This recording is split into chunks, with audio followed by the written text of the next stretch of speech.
जात पात पूछे नहीं कोई, हरि को भजे सो हरि का होए।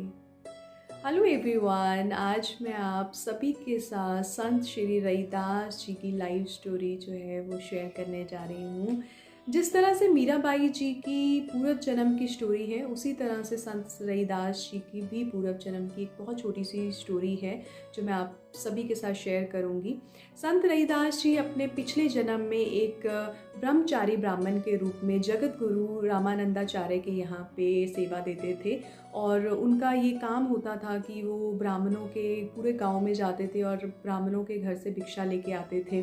तो एक दिन बहुत ज़ोरों से बारिश हो रही थी और वो एक दुकानदार की दुकान के पास खड़े हो गए। तो वो दुकानदार जो है वो उनको बोलने लग गया कि अब आपको कहाँ से भिक्षा मिलेगी, अब बारिश में इधर उधर कहाँ जाओगे, आप मेरे से ही अन्न ले जाओ, मेरे से ही आटा दाल ले जाओ और आप भगवान को भोग लगा लो। तो पहले तो वो बहुत सोच विचार करने लगे कि क्योंकि उनके गुरुजी ने ये बोल रखा था कि सिर्फ ब्राह्मण के घर से ही भिक्षा लेके आनी है। तो लेकिन बहुत सोचने विचारने के बाद उनको लगा कि बारिश रुक नहीं रही है, तो इट्स बेटर कि कहीं कुछ ना भोग लगने से अच्छा है कि मैं यहाँ से ही जो है वो अन्न लेके चला जाता हूँ। तो वो वहाँ से अन्न लेके चले जाते हैं और जब रामानंदाचार्य जी भगवान शालिग्राम जी को भोग लगाते हैं तो उस दिन जो है वो भगवान जो है वो भोग जो है एक्सेप्ट नहीं करते हैं। तो रामानंदाचार्य जो है वो उस बालक को बुलाते हैं और पूछते हैं कि बेटा क्या बात है, आज तुम कहाँ से भिक्षा लेके आए हो। तो वो सारी जो है वो स्टोरी जो है वो उनको सच सच बता देता है।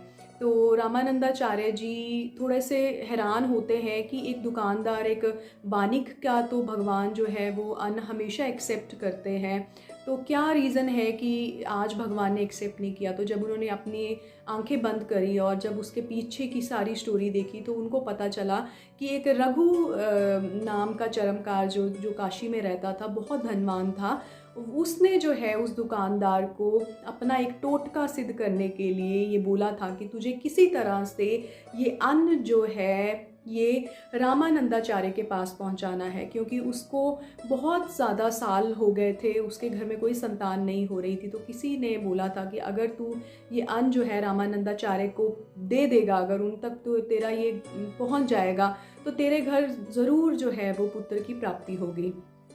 तो जब ये चीज़ उन्होंने बोली, उनको पता लगी, तो लेकिन वो हम सबको पता है कि एक शबरी जी का भी भगवान ने अन्न जो है वो एक्सेप्ट किया था।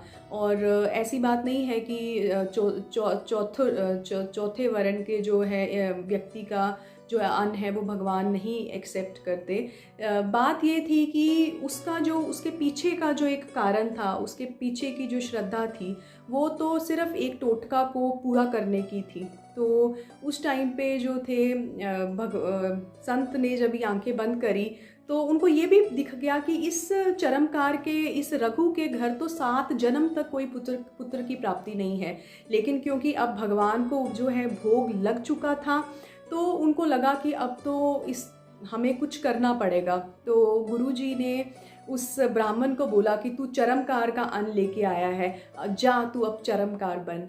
तो यही जो बालक था ये रघु के घर पैदा हुए और इनको संत श्री रैदास भी कहा जाता है और रविदास जी भी कहा जाता है। जब रैदास जी पैदा हुए तो हंसते हुए पैदा हुए और इन्होंने अपने माँ का दूध ही नहीं पिया। तो इनके माता पिता बहुत परेशान हो गए कि अगर बच्चा दूध ही नहीं पिएगा तो ये फिर जीवित कैसे रहेगा।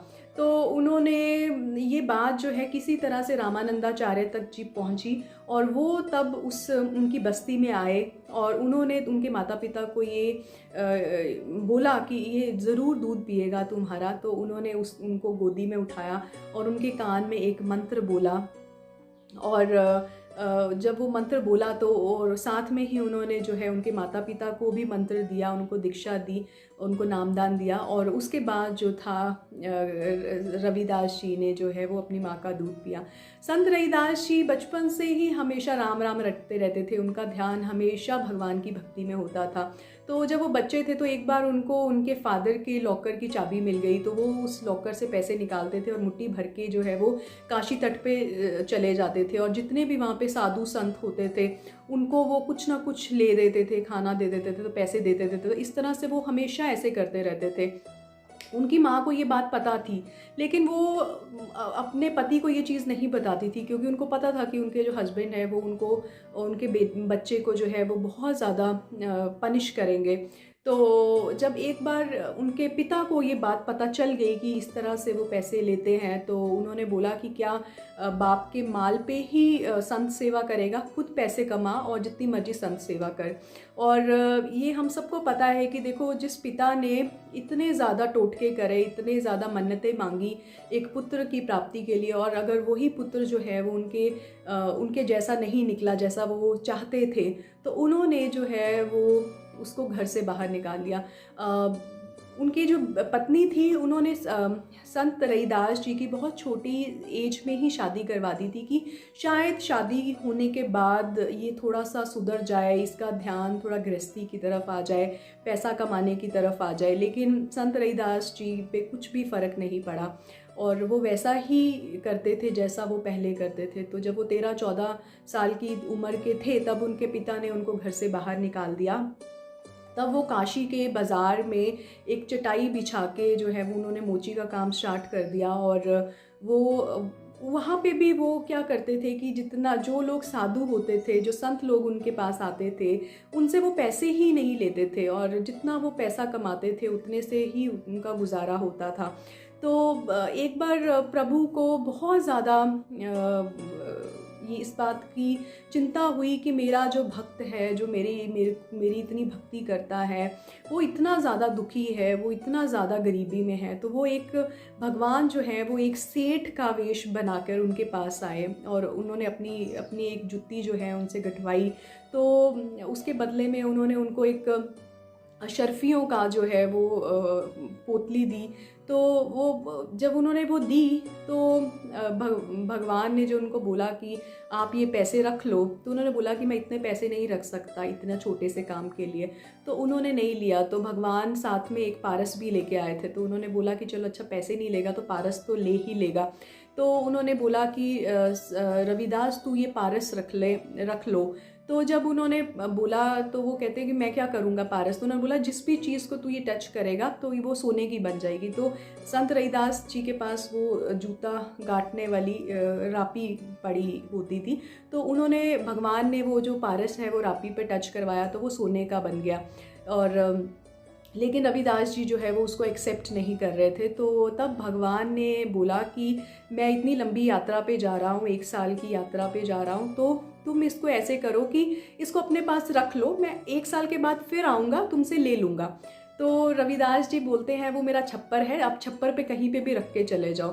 तो भगवान जो है वो छप्पर पे उसको टांग के चले जाते हैं। और जब वो 1 साल के बाद आते हैं, तो वो उन्होंने जब रविदास जी से पूछते हैं कि वो पारस कहाँ है, तो वो कहते हैं मुझे नहीं पता, आप जहाँ पे टांग के गए होगे वहीं होगा।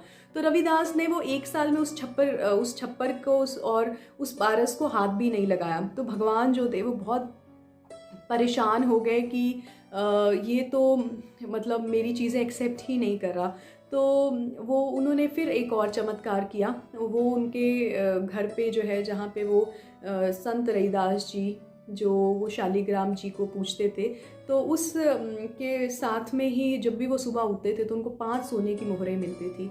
तो रोज़ ऐसे जो है वो मिराकल होने लगा। तो संत रईदास जी जो थे वो अपनी बीवी को बोलते थे कि जाके चमटा लेके आ। वो उसको हाथ भी नहीं लगाते थे, वो चमटे के साथ वो उन मोहरों को 5 मोहरों को उठाते थे और नदी में फेंक के आ जाते थे। तो जब ये रोज़ होने लग गया, तो एक दिन वो बहुत परेशान हो गए और अपनी पत्नी से बोलने लगे कि कैसा कलयुग आ गया है जहाँ पे भगवान ही अपने भक्तों को माया में डाल रहा है। तो वो कहते हैं कि मैं ऐसा करता हूँ कि मैं अब मेरे से ये रोज़ रोज़ नहीं हो रहा है, तो मैं शालिग्राम जी को ही जो है वो गंगा नदी में जो है वो प्रवाहित करके आ रहा हूँ। तो वो जब उनको उठा के लेके जाते हैं, तो भगवान जो है वहाँ पे चतुर्भुज रूप में अब उनको दर्शन देते हैं और भगवान रईदास जी को बोलते हैं कभी तो हार जा मेरे बाप, कभी तो मुझे जीतने दे। और इस तरह से भगवान जो है उनको मनाते हैं। और तब भगवान उनके लिए एक बहुत, काशी में एक बहुत ही बड़ा जो है वो महल बना के देते हैं। और उसमें भी संत रविदास जी हैं जो भगवान के आगे दो शर्तें रखते हैं कि भगवान, एक तो मेरे घर में संत निवास होना चाहिए, और दूसरा मैं कभी भी अपना ये काम जो मैं मोची का काम करता हूँ ये मैं कभी भी नहीं छोड़ूंगा। और इस भगवान जो है वो उनकी बात मानते हैं। और जब ये बात पता चलती है, जब ये बात वहाँ के ब्राह्मणों को पता चलती है, तो वो बहुत हैरान परेशान होते हैं। और वो जाके राजा के पास जो है वो संत रविदास जी की शिकायत करते हैं कि रातों रात ही रविदास ने ऐसा क्या किया कि वो रातों रात ही जो है वो इतना अमीर हो गया। तो उनको जो है राजा बुलाते हैं, और वहाँ पे ब्राह्मण बोलते हैं कि ये जो है ये पूरा ये जो हमारा काम है, जो हम ब्राह्मणों का काम है लोगों को सत्संग करना, उनको प्रवचन देना, ये तो पूरा हमारा ही काम करता रहता है, जबकि इसको ये काम अलाउड ही नहीं है। लेकिन संत रविदास जो है वो बोलते हैं कि मेरा काम, मुझे पता है, मैं कभी भी किसी का कोई ऐसा मंत्र नहीं करता हूँ, मैं कोई आपका काम नहीं कर रहा हूँ, मैं तो सिर्फ़ वो करता हूँ जो चीज़ मैंने अपनी ज़िंदगी में प्राप्ति करी है। मैं तो लोगों को सिर्फ़ उस भक्ति का रास्ता बताता हूँ जिस भक्ति करने से मुझे भगवान की प्राप्ति होती है। तो वहाँ पे जो है वो पंडित उनको बोलते हैं कि अगर आपका भगवान इतना ही है तो आज आप भगवान को बुला के देखो। तो वहाँ पे वो एक बोलते हैं कि हम भगवान की जो विग्रह है उसको बीच में रख देंगे और हम अपने मंत्र पढ़ेंगे और आप अपना कीर्तन करना, क्योंकि रविदास जी कीर्तन करते थे। तो और जिसकी तरफ भगवान का मुख जो है वो मुड़ जाएगा तो वही जो है वो सच्चा भक्त होगा। तो वहाँ पे जितने भी पंडित थे वो अपने ज़ोरों ज़ोरों से अपने मंत्र पढ़ने लग जाते हैं, और भगवान जो है वहाँ पे कुछ नहीं करते हैं। लेकिन जब रविदास जी जो थे वो अपना करताल बजा के जब वो कीर्तन स्टार्ट करते हैं तो भगवान का जो पूरा का पूरा सिंहासन है वो उठ के जो है वो संत रविदास जी की जो है वो गोद में जाके बैठ जाता है। तो सब जो है उस टाइम पे इतना बड़ा चमत्कार देख के जो है बहुत हैरान परेशान हो जाते हैं। और वहाँ पे जो है संत रविदास जी सबको ये बताते हैं कि आपको बहुत ज़्यादा, पंडितों को बोलते हैं, ब्राह्मणों को बोलते हैं कि आपको बहुत घमंड है अपना इस जात का। मैं आपको नहीं पता कि मैं पिछले 7 जन्म से जो है वो मैं एक ब्रह्मचारी ब्राह्मण होता था। तो उन्होंने जो है, किसी ने ये चीज़ मानी नहीं। तब जो है संत रविदास ने फिर एक और चमत्कार किया और अपना जो है उन्होंने अपना शरीर काट के उन्होंने वहाँ से एक सोने का जनेऊ निकाल के दिखाया। और जब उन्होंने सोने का जनेऊ निकाल के दिखाया तब जो राजा था और जितने भी वहाँ पे पंडित लोग थे वो सब उनके चरणों में जाके जो है वो गिर जाते हैं। एक और स्टोरी है कि एक पंडित होता था जो कि हमेशा गंगा जी की पूजा करने के लिए जाता था। तो वो हमेशा रविदास जी को बोलता था कि आप क्यों नहीं गंगा स्नान को जाते, इतना पर्व होते हैं, आप हमेशा यहीं बैठे रहते हो, आपको भी चलना चाहिए गंगा स्नान को। तो वो कहते थे, रविदास जी कहते थे कि नहीं, आप जाओ, और मेरे लिए तो यहीं पे ही गंगा स्नान हो जाता है। तो वो हमेशा बोलते थे कि मन चंगा तो कठौते में गंगा, क्योंकि वो कठौता उसको जहाँ पे वो अपना चमड़ा भिगोते थे तो वो उसको जो कहते थे कि वो ही मेरी गंगा है। तो वो पंडित जो है वो हमेशा उनको फोर्स करता था चलने के लिए। तो एक बार संत रविदास जी जो थे वो उस पंडित को बोलते हैं कि चलो मैं तो नहीं जा सकता, आप ऐसे करना कि मेरी तरफ से 2 केले जो हैं वो गंगा माँ को ज़रूर जो है वो भेंट करना।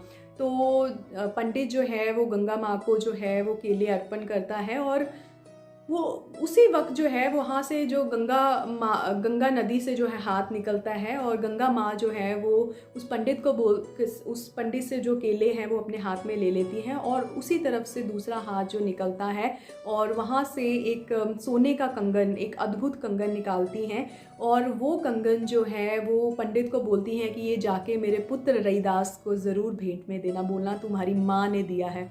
तो जब वो पंडित जो है वो इतना अद्भुत कंगन देखता है तो उसके मन में थोड़ा सा लालच आ जाता है। वो कहता है संत रविदास को क्या पता चलेगा कि गंगा माँ ने उसके लिए क्या भेजा है, तो वो जो है वो खुद ही रख लेता है और वो बोलता है कि इससे तो पता नहीं मेरे कितने सालों की गरीबी जो है वो दूर हो जाएगी। और वो जाके एक जूलर के पास उसको लेके जाता है। तो जूलर जो है वो कहता है कि मैं तो इसका दाम, इस कंगन का तो मैं दाम ही नहीं दे सकता और ना मेरे पास इतने पैसे हैं। तो पंडित कहता है आपके पास जितने पैसे हैं आप मुझे उतने दे दीजिए। तो उसके बदले में, कंगन के बदले में जो जूलर है उनको 1000 रुपया देता है। और वो कंगन जो है वो आगे जाके कोई एक बड़ी सेठ की सेठानी जो है वो उससे ले लेती है आके। और जब वो लेती है तो वो जो सेठानी है वो राजा की जो वाइफ थी उनकी फ्रेंड होती है। तो जब वो रानी जो है उनके हाथ में कंगन देखती है तो वो उनसे पूछती है कि आपने ये कंगन कहाँ से लिया। तो जो सेठानी को वो कहती है कि आप क्या ये कंगन मुझे बेच दो। तो जो सेठानी है वो उनको डबल ट्रिपल प्राइस में जो है वो कंगन जो है वो रानी को जो है वो बेच देती है। और रानी जो है वो एक कंगन जब पहनती है तो क्योंकि हमें पता है कि कंगन हमेशा 2 ही अच्छे लगते हैं, 2 या 4, तो वो रानी जो है वो राजा को बोलती है कि आप मुझे सेम ऐसा ही कंगन एक और बनवा के दीजिए। तो राजा जो है वो जितने भी काशी में जूलर्स होते हैं उन सब के पास जाता है, लेकिन सब कहते हैं कि हम ऐसा कंगन बना ही नहीं सकते। तो जब ये जब सब जगह मना हो जाता है और तब सब राजा ये पता करवाता है कि ये कंगन बेसिकली आया कहाँ से।